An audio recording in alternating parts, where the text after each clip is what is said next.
Pour les personnes qui ont vu ma dernière vidéo, vous avez découvert que le monde de la baleine miroir est en fait la planète Terre, dans un avenir très lointain, à l'aube d'une toute nouvelle civilisation. Il est temps de vous présenter la carte de ce monde. Voilà, bienvenue dans le monde de la baleine miroir.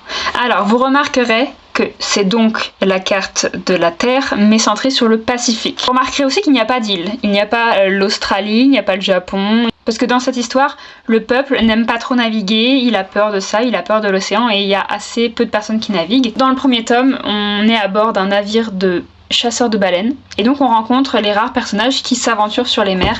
Mais c'est pourquoi sur la carte il n'y a pas d'île, parce que le peuple n'est pas au courant que ces îles existent techniquement. Imaginez un événement planétaire qui s'appelle le souffle, qui a réduit toute construction humaine, toute trace humaine à l'état de désert. Il se passe ensuite ce qu'il y a dans ce roman.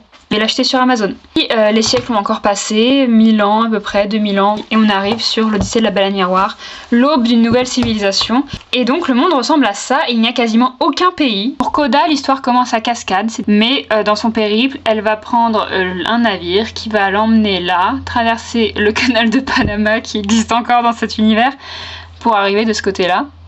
Là, il va se passer quelque chose, mais je dis pas. Quand j'ai écrit cette histoire, je ne savais pas que le canal de Panama n'est pas comme le canal de Suez et que les bateaux ils tracent pas leur route en mode ligne droite. En fait, comme c'est une région montagneuse, il y a tout un système d'écluses. Ignorez ça, voilà. Ignorez ce fait-là, parce que dans mon roman, je ne savais pas que ça se passait comme ça, donc évidemment ce n'est pas logique. Mais dans mon histoire, le navire traverse un canal qui est totalement plat.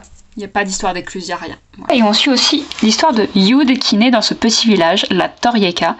Et donc un jour avec sa meilleure amie / amoureuse, elle décide de partir à la ville, Bakaria, qui se trouve à côté d'un lac. Et donc les lignes colorées sont tout simplement les lignes de communication qui existent. Voici le premier exemplaire de la carte. Même quasiment rien n'a changé en fait. Là j'ai dessiné tout le relief, les plaines. Derrière je me suis ensuite entraînée à faire plein de symboles. Parce que je voulais dessiner une vraie carte qui fasse vraiment pro quoi.